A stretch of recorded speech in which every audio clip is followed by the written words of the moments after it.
So it's kind of like reading Rainbow, but read by your loved ones. Yeah, and what really makes it nice is it leverages the phone, right? It really leverages the technology. But after you exit, they put you on a bus. You have no idea what hotel you're going to. And the cost of living here is about probably half of Shanghai. So in fact, being in paradise is actually cheaper. All right, we are recording. Mindy, welcome. Hi. Hi, how are you? Great to see you. It's been 4 years, 3 years, 3.5 years. I was just a tourist in Seattle and you were living there.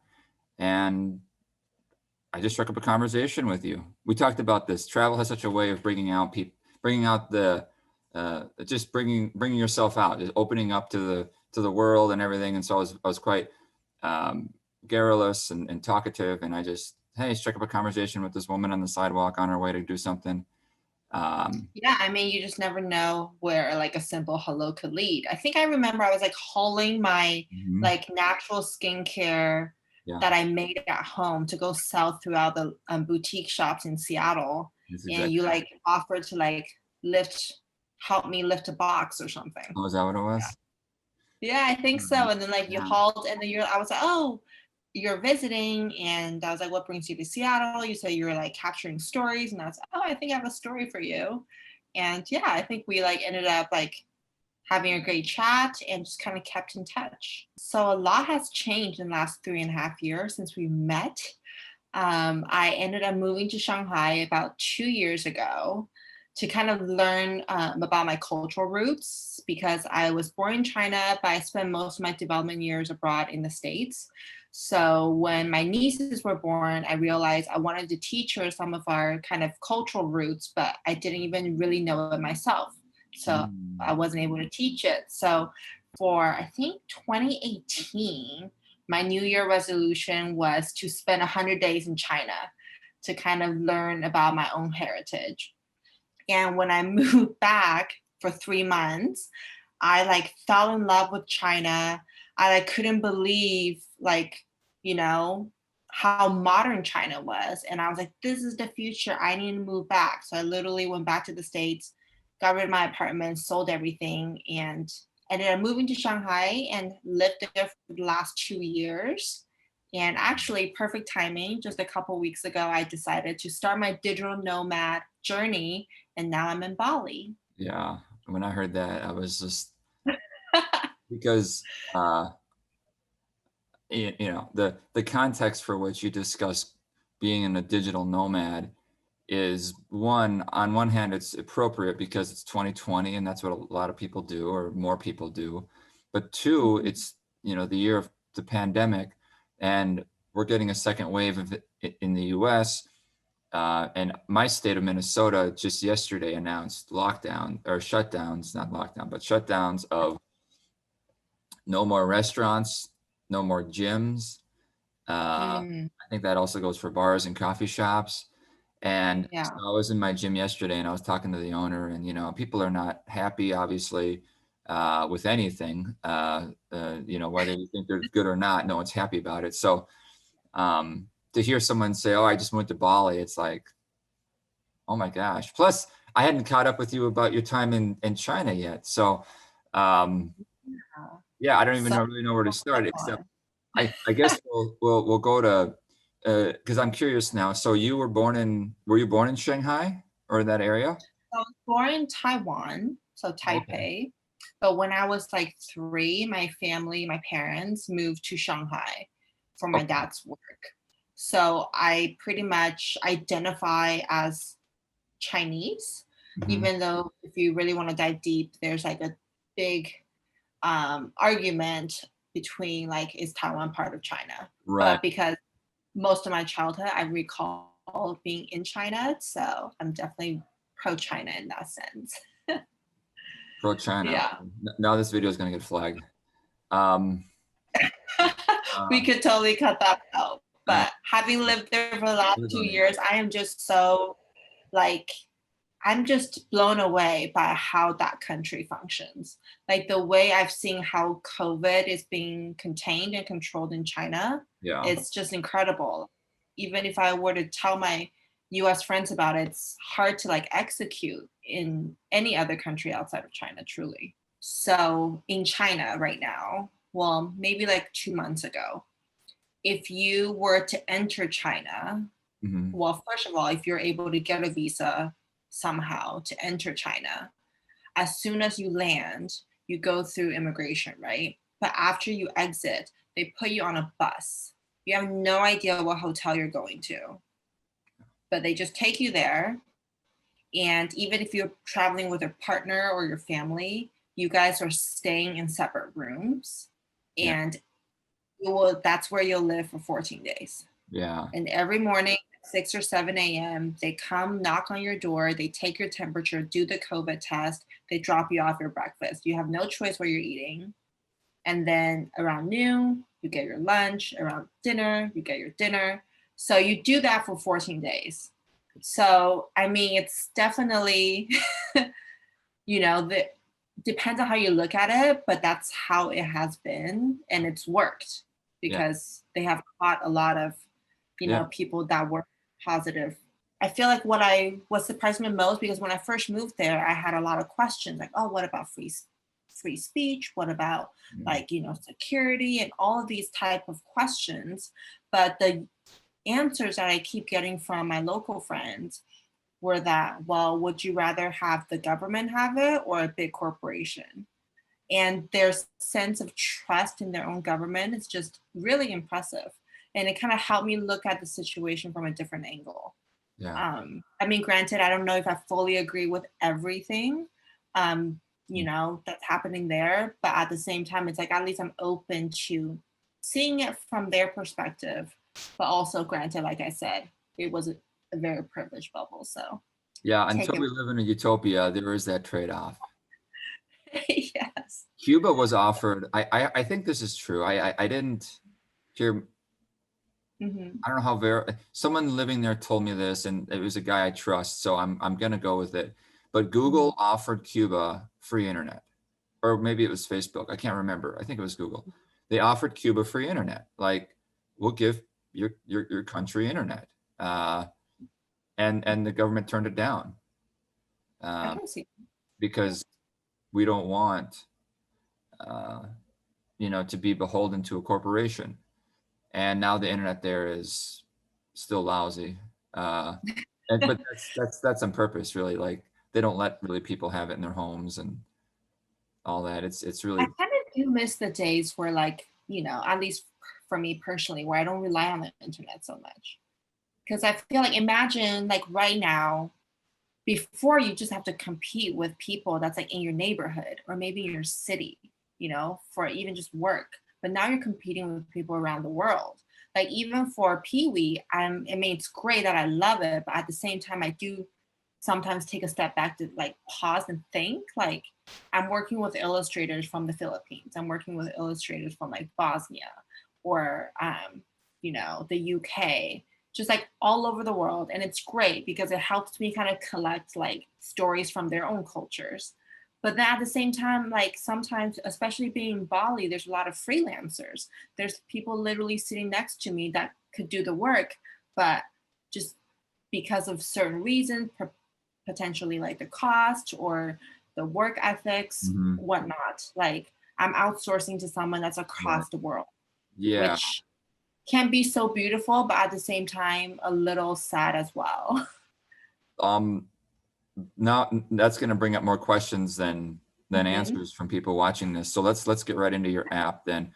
Um. So yeah, because this is in the U.S. and I'm other parts of the world too. It's the holidays, so your app is very appropriate for not just the holidays, but the holidays in 2020, especially in the U.S. and other parts of the world where there's social distancing. So when families won't be united, so your app could be wonderful. So please share about it. Oh, sure. So the app is called Peewee, um, and it's a story recording app that helps families hear stories read by their loved ones. So you're able to use the app and select a story from our library and either record a story reading with your voiceover, or Mhm. you can actually send a request.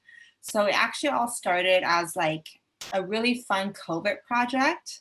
I've had this idea where I always buy books for my nieces, but we've always lived in different states, so I never get to read it to them. So the idea kind of came about so that I can read to my nieces, and even with the time zone difference, it was pre-recorded so they can kind of play it whenever they want. Yeah. Started as a fun COVID project and decided, you know what, this might be really fun and help a lot of families as well. Okay, let me know if you can see the screen. I do. It looks like a Okay. phone screen. Yes, so this is Peewee. This is kind of the home screen you'll see when you open the app. Mhm. And we'll just log into an account here. And what you'll see is ooh, Oh, yeah. yeah, Go back a sec. you'll have your library, which is all the stories that's pre-recorded and read by you or read by others. These are fairy tales from around the world. Some of them Yeah, are most of them from the US or Europe. great question. So the idea was to kind of bring the classic children's stories from around the world into one place. So growing up in China, I actually grew up reading Kongrou and the Pears. This is the story that every kid in China will learn in school. So it's kind of a, when I mentioned I wanted to teach my nieces some of our cultural roots, Yeah. like this will be an example of it. In fact, this one story was kind of the inspiration to this whole idea, like many years ago. Okay. So when you come to the Discover page, there will be stories and new stories will be added to the library, but there'll be classic stories that we're all very familiar with, like Alice in Wonderland or The Little Red Riding Hood, but then also some that, are classics in different countries that Mhm. maybe not as popular in the States. So for example, Conroe and the Pear. So let's select this one because I love this story. And you'll have a brief description of the story and a preview of a couple slides of the illustration just to give you an idea. And you have two options here. You can either record it or you can request it. So let's say we want to record it. So then you click on record, and then what you'll do is you will have the option to record a brief video message, maybe letting them know how much you love them and how much you miss them, or maybe telling them a little bit about the story and why you chose to read it to them. Mhm. You can also skip this part, of course, but let's say we record and then it'll just be like you continuously press and then you accept and then goes into the story reading. So So this you is kind of what, mhm, so you record the video of you sort mhm. of introducing, saying, "Hi, so and so. I'm here to read you a little story. Hope you enjoy it. Hope you're well. Love you, Auntie Mindy." And then you Mhm. proceed to to then start recording your voice for the story. Yeah, so this is kind of what makes it more unique than if you were just recording it on your phone. Um, because this does give a really clean digital storybook experience. So once you start Let's Go, this is the storybook that they will be reading. So you will continuously press the red button again to record, just like Instagram or Snapchat. Mhm. And then it will then auto replay what just recorded. So you can hear in real time if that recording is okay or if you want to re-record it. So let's say it's good, go to the next Mhm. page, same. Okay. And then once it's done, you have the option to save or gift this story. How long are the stories?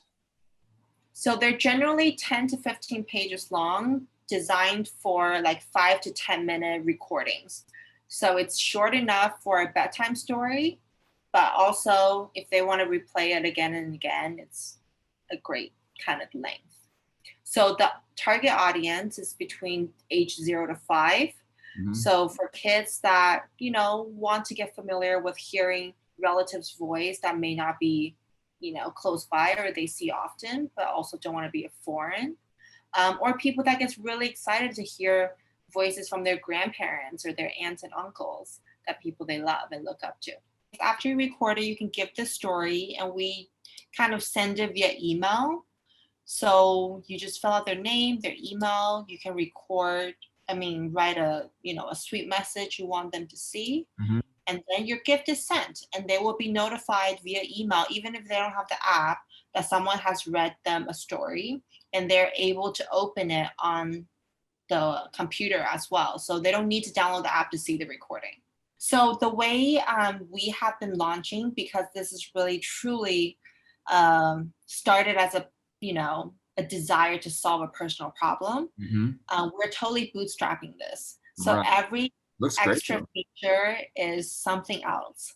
So we try to keep it a very minimal viable product for now, really focusing on perfecting the recording experience and also the user experience when they log into the app, that it's easy to understand and use.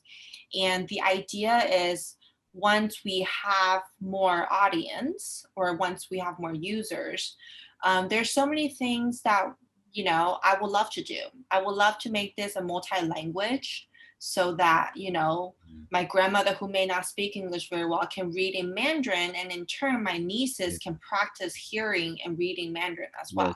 that's what I And was thinking when you mentioned yeah. your grandma. Can you go into your email and show us what that would look like? I wanna let people hear and see a finished product. Here we go. To demonstrate for people. Here we go. Hi, Emery. It's Uncle Brandon. Here's a story I hope you enjoy. I hope you're doing well. Hello from Bali, Uncle Brandon. Yeah. So then let's see. Okay. Yeah, then you start to. Once upon a time, in the vast land of China, lived a boy named Rong Kong. His parents had 7 children, and Rong Kong was number 6. Kong Rong had 5 older brothers. He calls them Gigi, which means big brother in Mandarin. To his younger brother, he called him Didi, which means little brother in Mandarin. One afternoon, his dad came home with 7 pears, one for each of the 7 children. Kong Rong was chosen to pick first. He walked up to the table and selected the smallest pear out of the bunch. Everyone was rather surprised and asked, "Why did you pick the smallest pear?" Kong Rong replied, "I am younger than Gigi, and I respect them. They should have the bigger ones." His father then asked, "If that is the case, shouldn't your little brother have the smallest pear?" Kong Rong replied, "As I am older than Didi, I should take care of him. He should also have the bigger pear." His dad brimmed with pride, and everyone came together to celebrate Kong Rong. All his brothers felt loved and respected. As everyone enjoyed their pear, they reflected on the importance of caring for one another. So it's kind of like, okay, so one of my friends described it. Did you grow up watching Reading Rainbow? Yeah, totally. So it's kind of like Reading Rainbow, but read by your loved ones. Yeah, and I think what really makes it nice is it leverages the phone, right? It really leverages the technology. How does someone find it? How does someone download it and use it? So it's available on iOS and Android store. So just look for Peewee and we will be there, bright and yellow. And other than that, you can also find more information on our website, so peeweeapp.com. You can also pre-purchase a holiday gift on there as well. And then if you want to send on a special date, we will then do that also. Does the recipient need to have the app to hear the story? They do not need to have to, they do not need the app to hear the story. They do need the app if they want to record a story. Got it. However, even if they don't download the app, they will get an email notification where they can open on their website. So it's absolutely not necessary. And once you record a story, you co-created it with your voice, right? So you and the receiver will both have, access to it forever. the app is absolutely free to download, and it comes with 3 free credits, so for you to try and experience the app. Okay.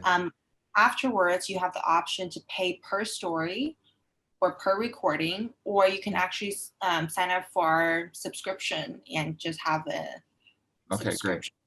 Did I tell you about like my conversation with my girlfriend's girls' night? Was that one night or like a weekly thing, or what do you mean? Okay, so I'll give you like because I can't remember if we talked about it earlier. But so my girlfriends and I were all like in our early to mid 30s. Have I shared this with you? Okay. So then we all love people watching, so okay, so we all like love our life, you know, because we're all like living, you know, really well in Shanghai. However, one night we had a girls' night and we talked about, hey, you know, like when we were 25, we never really planned how our life would be when, you know, we're 30. We kind of lived in the moment and, you know, focused on work and whatnot. However, if you asked any of us when we're 25 how we envision our life when we're 30, it's not really this, like, you know, so instead of dwelling, did you really envision anything? I mean, I guess we never thought about it. It was funny because there's 4 of us, and neither of us have really thought or planned ahead on like how we want our life to be like when we're 30. But now that we're like in our 30s, we're kind of like, oh man, like we should probably like really plan something. So when we're 25, we like never planned it. But then like all of us were like, yeah, we kind of didn't anticipate this is how our life will be like in our 30. But instead of dwelling on like what we could have done, let's focus on how we envision our life like 5 years from now. So one of my dream was to become location independent, potentially live a digital nomad life where I could maybe live in a different country like 3 months or 6 months at a time. And at the time I had a desk job, so I wasn't really able to do that down this career path that I'm on. So when I was in quarantine and I had this idea for an app, it was kind of like a light bulb that this might enable me to really live the life that I want long term.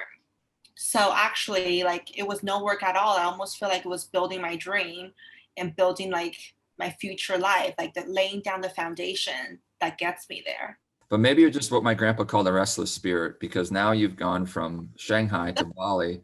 So, and speaking of beach bumming and all that, like, so for those who don't know, Bali is an island, right, in Indonesia, an island nation with like a gazillion islands. But Bali is perhaps the most storied one, right? It's the one that's probably, I don't know, the most romantic, right? Probably the number one place for tourists, if not by popularity, then by, you know, where they'd love to go if they could, right? It's got a lot going for it in terms of branding and all that. But why are you there? How did you get there? Like, and was COVID not a problem? So when I thought about where I would do my digital nomad, because the original plan was 2020 was going to be the year I pursue this digital nomad journey. Yeah. And then COVID happened. So it was kind of put on hold. Kind of. That gave you an opportunity to make your app.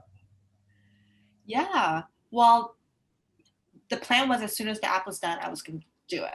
And I looked at a couple places, like somewhere in Thailand, like Chiang Mai or Koh Lanta. Those are very big digital nomad hubs. But then Bali recently just reopened its borders. So they have this special visa for people to come and visit. And the cost of living here is about probably half of Shanghai.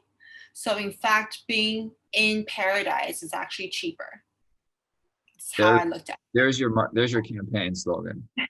And also because Bali is such a well-known destination and a really popular tourist spot, the fact that it's COVID and there's no one here, it's almost like if it was Bali 20 years ago. So if anything, if not now, when, right? So I decided to look into it. I applied for a visa, and when I got approved, I booked the next flight over. Granted, it was 2 layovers in over 24 hours, where it could have been a direct for 5. totally worth it. even from Shanghai, it was that long. Yeah, because in order to enter Bali now, you have to go through Jakarta. And from Shanghai to Jakarta, I needed a layover in Hong Kong. Besides longer flights, was there more red tape you had to go through to get there because of COVID? I mean, I get asked that a lot, but I feel like if you want to, Sure.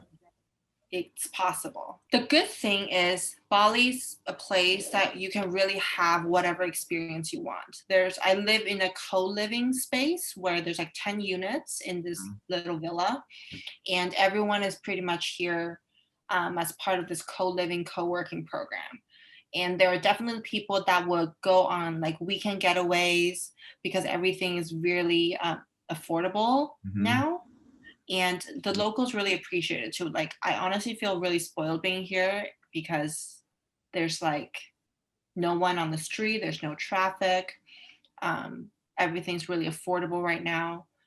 I'm guessing Bali is like one of the places that has suffered a lot because the whole island is tourism. That's why I'm sure they opened. I'm sure that's probably why they had this promotion. So how does it work? Like, and how did you find out about it? Well, so I have been looking, just surfing the web, pretty regularly for a few months. And I found this co-working, co-living space where it's pretty much, it's a co-working space. Plus they also have, accommodations that you can rent from them as well. Okay. So it's kind of like an all-in-one package. All you have to do is show up. You can go work at the co-working, you stay here. So it's pretty much like, you're home away. So that's who they're attracting, are people like you who can work remotely. Yeah, so what's great about Bali is that there's a lot of digital nomads here, and a lot of them have grown into expats, so who's been here for years. So they're still able to work, and like the local economy, of course, is suffering. Like the guy who picked me up at the airport said I was his first customer in 8 months. And like there's a lot of like people that are fundraising and then like organizing food drive just to the local homes. Oh, the expats are, or local? Some of the expats, I wouldn't say all of them, but there's definitely a few organizations that have done this just to help the locals. Because in a way, it's their home, right? How long have you been there? 2 weeks. Oh gosh. Have you, so what's your experience been so far? Have you been out and about much? In what sense? Well, like walking around. Are you in a village on the island, or where are you exactly? So actually, the whole island has congregated into this one spot. It's kind of like, at least like the foreigners and the expats, it's called Canggu. It's on the west coast. And like, I know this is going to sound so cliche, like all of my housemates makes fun of me, but I am truly living that like eat, pray, love dream. Like I wanted to come and focus, and like that has never been more true. Like I wake up at 6 and do morning yoga with one of my housemates, and my work day starts at 7. I'll work from 7 to about 2:30, and then I will do some light reading and like hang out by the pool for about an hour, and then 4 p.m. I go to yoga, and then that ends around like 5:30. So then I will then scoot to the beach, go for a sunset walk, and then find a spot and just watch the sunset every day. And then it's just so inspiring. And like, if you think about it, it's really quite simple. And that's kind of like the simple life I'm really after. It's going to the beach is free, like doing yoga, it's like free, or like a drop-in class if you want. So when you do these things, I mean, are there locals begging? I mean, is there signs of? No, locals are like playing the ocean, are so happy. Like I feel like, no, there's no beggars. I feel like there's no, like, I don't know how the US have so many beggars, because Well, I'm talking about if you go to if you go to India, if you go to Jamaica and you go off the resort strip and you go into the cities, it's rough, Haiti. So But not in I Bali, I have don't know. not seen a beggar, not at all. So how did you, you know, it's you make it sound so easy, right? So I'll just put it that way. You make it sound Our so last interview too. well. Okay, well, yeah. When I met you in Seattle, I probably said that. Well, you do have a knack for that, which is beautiful. And it is easier than most people think, or at least simpler than most people think, to found a company or invent a product or just take that step. The hardest part is getting over yourself. I get that, but like literally, how did you manage to do all this? Were you working? Like, did you just make a ton of money at Apple and at the app company in Shanghai so that you were able to take these quarantine time off and pay your bills that way and work full time on the app, or were you working like two jobs? So during quarantine, I was working, but because quarantine, the whole world shut down, and I was a CEO's executive assistant, that meant that my workload drastically lightened. Okay. And the fact that you're home all day, even if I work like 5, 6 hours a day, I'm a morning person. So I am up at 6, and that means I'm done by noon. So Okay. I have plenty of time to Okay. do So you worked, something. you kind of just did two jobs in a sense. You did the day job and then you did the app development afterward. But I Okay. wouldn't call it a job because it's truly like it fuels me, it's fun. Right. And that's truly I truly felt, Yeah, that's what's people beautiful. say find a job that doesn't feel like work and then Right. you'll never have to work a day in your life. Like that truly felt that way. And to be honest, I really miss quarantine because you save so much money. Like, because you're not going out. No Like, stopping you from staying in. yeah, like you're not going shopping. It's like, Really? You didn't shop? They don't have Amazon in China, do they? yeah, but it's like I'm not like I don't buy a lot of things to begin with. I'm like truly a minimalist. So like no, but then you also don't have the temptation to buy things, right? Like sometimes you go out with your friends and they're, oh, did you see this thing I bought? And you're like, oh wow, that's really cool. I should get it too. But like you don't have that temptation. So you're like, so yeah, it was great. I mean, I got food. Things were still being delivered. When you left things in Shanghai, were things still locked down or were they pretty much wide open? No, they've been like open for months. Like I feel like people already forgot what COVID was. Oh Like my God. everything was And what about and what about well but was Shanghai like Wuhan in that it was total lockdown? Like you couldn't yeah. leave your apartment? So a fun example I can give is during Chinese New Year, so the end of January, early February, I ended up taking time off to go to Thailand. Because Chinese New Year is kind of like you get like a whole week off, right?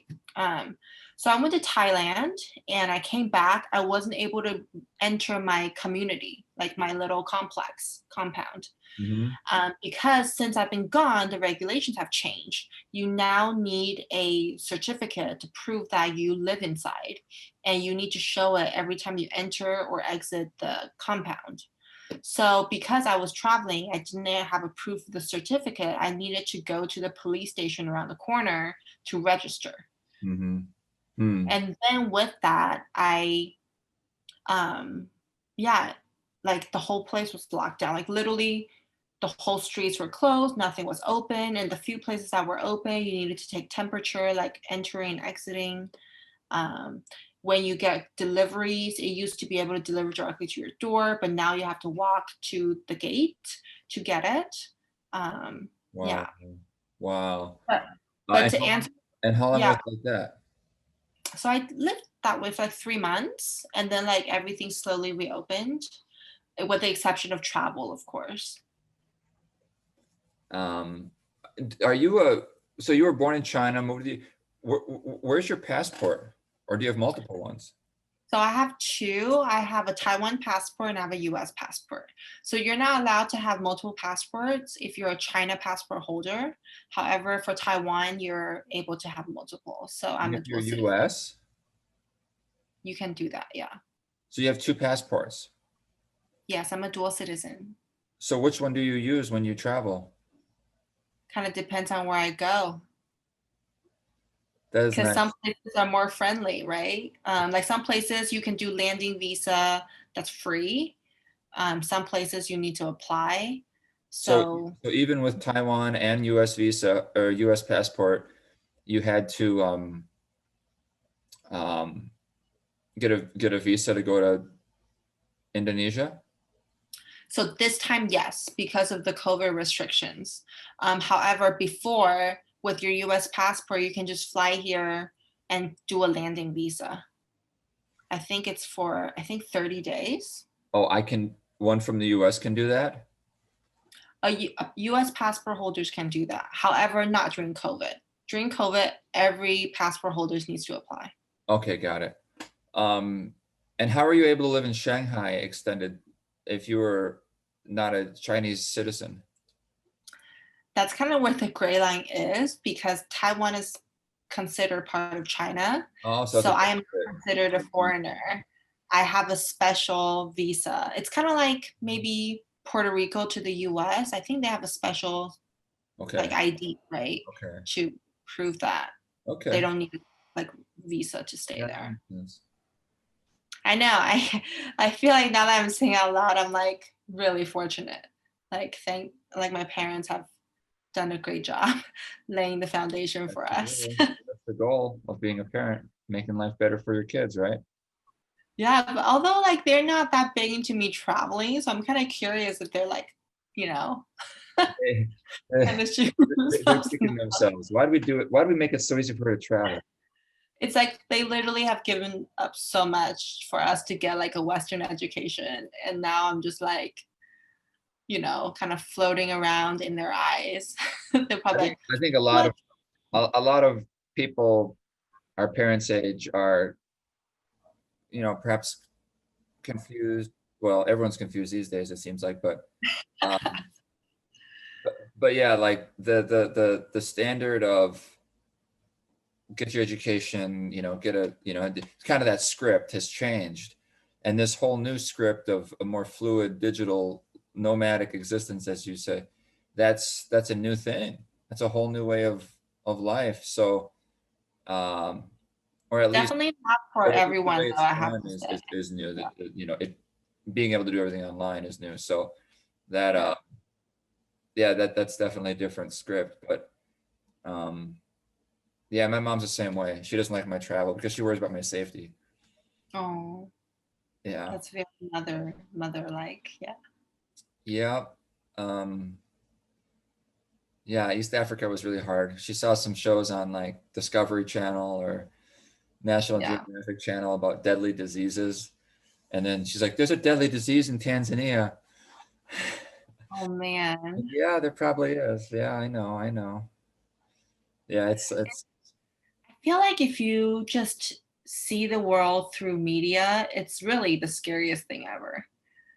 Like, but when you travel, I feel like you really notice the kindness, at least from my experience. Yeah. It's definitely different. Stereotypes are a funny thing. They capture the most, I don't know, they capture a segment, they capture a part of it, of whatever it is. Like you go to a bad neighborhood and 95% of the time it's you walk down the sidewalk and you would have no idea you were in a bad neighborhood. There's no crime. Yeah, the houses aren't as nice, but it's not like there's drug dealers on every corner, but that 5% makes all the difference. Yeah. And it still means 1 out of 20 times you're going to see something, bad. So it is bad, but it's the vast majority of time it's not.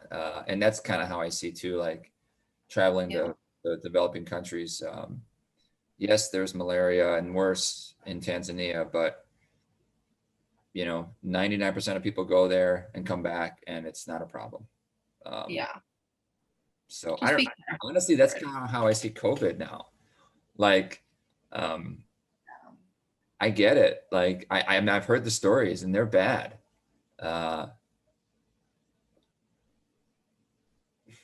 But life's about minimizing risk. And is the risk of COVID worth the price of what some are asking us to pay? And I wasn't gonna avoid Tanzania because of the risk of malaria. And so what am I not going to avoid, or what will I avoid? Like if you have a 1% chance of getting malaria, will you avoid Tanzania? If you have a 10% chance of getting malaria, you're going to avoid Tanzania. Yeah, then I probably would. Right. So But it's like that's curable, and so far this is not. what, COVID? Yeah. Well, it's Like all we don't have a unknown, but vaccine yet. yeah, we don't have to debate that. The vast majority of people seem to get it and get over it, and it's okay. So No, totally. It's like I was talking to my friend. Of course, my friends all have very different opinions about COVID. Some of them are truly afraid, but some of them are kind of like, oh, I feel like it's just a flu with better marketing. Like, but at the same time, I mean, I don't know. I kind of feel, yeah. It would be a lot easier if it was more consistent.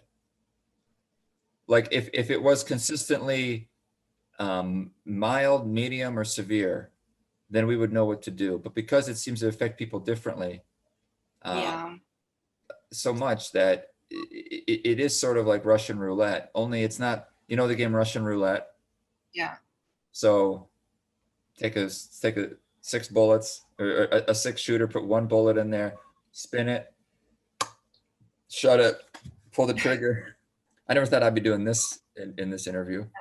And then if you're unlucky, the 1 in 6 chance the bullets were, in the chamber, then you die. Yeah, but It's not that. It's like a 1 in 1,000 chance that you're going to be one that has a lethal reaction to it. But then another thing is like if you're young and healthy, if you're young, how contagious it is. Like how contagious is COVID? Like very. People don't. Is it? It is very contagious. I don't know how contagious. I don't know if anyone really knows. I mean, they said at first that you have to, that it could survive on surfaces, and then they said it can't, and no one knows much about it. That's the problem. So I understand taking caution, but I think we know enough now to know that it's not walking out on thin ice, right? Yeah. It's not walking out on thin ice. It's walking out on ice that's pretty strong. Good break, but it's pretty strong. How it's just one of those things that you risk. And some people are at more risk than others, so you have to appreciate that and not being considerate of others. So if that's the case, when are you coming to Bali? Yeah, it is awfully serendipitous because I just wrote a post on Facebook, kind of like going, hey, has anyone thought about this winter? Because I live in Minnesota and the winters here are long and dark and cold. And I said, it just, because I was driving into the city, like, because I live a little ways out of Minneapolis, about half hour. And I was driving into the city for something, and it just hit me on that drive for whatever reason. Like, it was sometime in October, I think. And I thought, I'm not going to be going into the city for any salsa dancing all winter, am I? And it just dawned on me the projection to the length of how long this is going to last. And then it just sort of the weight of all that time was like, oh man, it's going to be another this many months of this. And so I thought, what are we going to do about that? And I wrote, are people planning on getting away? Like, are they planning on like leaving the country or leaving the state at least to get somewhere where they can be a bit more free? And then, you run into the risk of beating your chest for the cause of freedom, and you sound like a Tea Party or something, and then people won't like that because it gets so political. But I mean, I was like, should I go to another state where they do allow salsa dancing? Because I got to get out of this apartment. I can't be in here all winter. And then someone said, I'm going to go to Mexico. 2 people said that actually. And I wondered how it was down there, and I learned a little bit about that.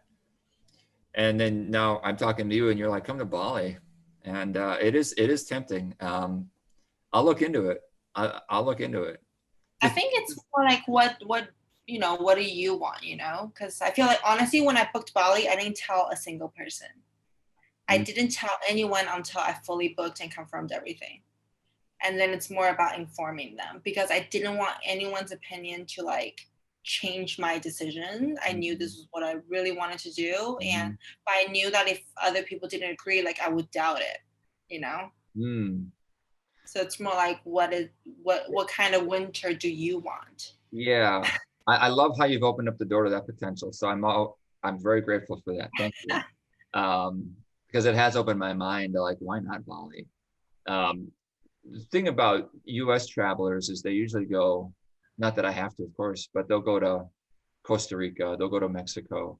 You know, they'll stay in the hemisphere because it's just a lot easier with the time change, no jet lag and all that. But Yeah, and it's nice. The food is delicious. Well, in Mexico.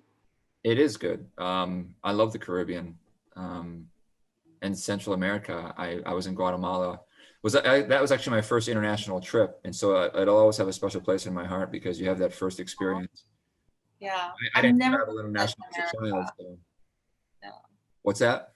I've never been to Central America. It's where I first met backpackers. I was like 25. It took me a while to travel abroad.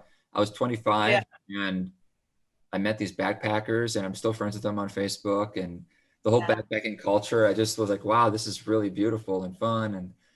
And so we actually said recently, let's go back there for like a reunion. Oh, that'd be so fun. I love like Beautiful. reunion with like travelers you meet along the road. Yeah, Just we're good. like, let's go back to a 15-year reunion or something, or 20-year reunion. That would be 2026 or so. Sounds awfully far away. That sure does. That sure does. I guess we might have to plan for our 15-year anniversary next summer or next year. Yeah. Anything else you want to add about the app, or I don't know, anything like that? Well, why don't you just plug it one more time then? So where can people find it and all that? Sure. So you can find the app on both the iOS and Android store. And you can also learn more about us on our website. So it's peeweeapp.com. And of course, we are on social on Facebook and Instagram with the same handle, peeweeapp.com. So yeah, feel free to follow us and reach out if you have any questions or feedback or ideas or, you know, anything. We would love to hear from you. How would they contact you? It can be directly on our website. You can submit a form there, or email me directly at hello@peeweeapp.com. hello@peeweeapp.com. The potential for this is so awesome. I love big ideas, and when I start to think about the potential, that really excites me. So with this, you know, you talked earlier about the different languages that could be employed, and you know, it's not just getting Russians to read Russian fairy tales and Indians to read Indian fairy tales. It's about Russians to read Indian fairy tales and Indians to read European fairy tales and, you know, whatever, Native American fairy tales. I mean, all this, I mean, Yeah. How fun would that be? Like this morning, I was just talking to illustrator from the Philippines, and he told me a great story that we are working together to bring to life on the app.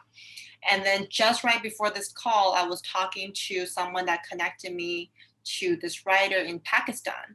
So I was asking him what are some stories in his culture, and he was like, oh, there's a lot, and he's sending me a list, and I'm sure we're going to bring a couple of those onto the app as well. Did you read Joha and the Donkey? No, I have not. That's my new favorite. We just launched that one this month. That'll be my next read. You said you've had several hundred people download it now. Mm-hmm. Where have most of them lived? Like, where are you seeing the most attention? So right now, it's definitely in the US, only because a lot of the marketing efforts that I have made has been focused on the US. It's the market that I'm most familiar with, and I think it's the market that, you know, we're starting out first. Okay. And then what are the most popular stories then? Is it the usual American Little Red Riding Hood and so forth? Surprisingly, Alice in Wonderland. I wonder if it's because it's the first story on the icon, because the stories are organized alphabetically, but a lot of people read that. And I definitely have to say the classic traditionals are like more popular. Like Alice in Wonderland, Little Red Riding Hood, The Shepherd Boy and the Ugly Duckling, and the Little Red Hen. You know, the really classic traditional that every kid grows up with. Definitely. How many stories are on there? So right now we have 14 and we're adding 2 every month. But I think for December, I might add a couple extra just for the holidays. Do a holiday one. When Mhm. yeah, do like it would be hard to. That's the tricky thing though. You have to rewrite these stories and make them so short. Yeah, so at the holidays, we'll have, of course, the Nutcracker and the Princess and the Pea. Um, Maybe a couple of the traditional ones. Yeah. Haven't quite decided yet. I definitely have a backlog of stories that's already done and just trying to decide when to launch it. Like, I know for sure, like Chinese New Year, we're going to launch The Great Race, which is about the Chinese zodiac, you know, the 12 animals. But why are they in that order? There's a fable about it. Oh, So that I would be like a remember. I remember being in China and learning about the moon festival, the moon. Oh, so yeah, so we already have that story on the app. It was launched for Mid-Autumn Festival. It's called The Legendary Archer.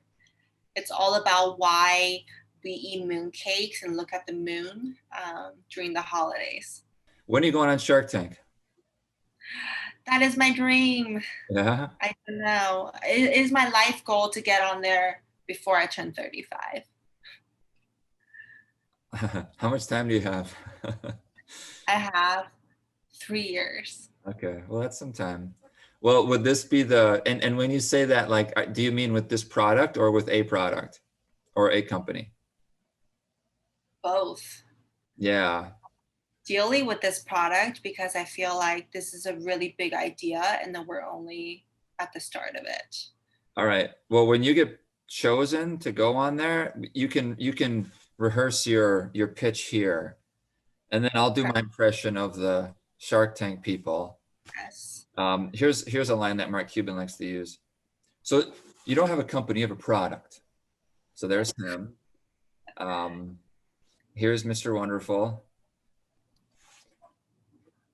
You've made hundreds of dollars. He'll say sarcastically, like, ooh, hundreds. So, Yes. all right. Yeah. Yeah, definitely we're not at Shark Tank level yet because my numbers will not be impressive to them. But at the same time, hopefully, I mean, not hopefully, when it gets there, we will Let the be. producers decide. Sometimes people just have an idea and they go on there without any, I know, but that's when people get shut down. Yeah. Sometimes they just have a product. But you're right. No, Usually, I guess, I feel like usually they have. Yeah. Yeah, usually they have some kind of track record of something built. Definitely a loyal following. You Yeah. need to know your numbers very well on how much it costs and also how much you're burning and how much you're earning. But I already know, like when I get on there, like the ask I'm gonna make and the help I'm gonna need to get it to the place I really want it to be. I bet you do. That's great. Even if someone doesn't care about fairy tales or phone apps or any of that, I hope they just get a gist of your vibe, like just kind of that comes through. Because yeah, I was in the US and I worked for Apple, and then I thought, oh, I need to learn my roots. So I went to China. It's like, oh, I want to be a digital nomad. I'm going to start an app. And I went to Bali. Like that kind of free-spirited, can do. I hope people absorb that. That's really beautiful, Mindy.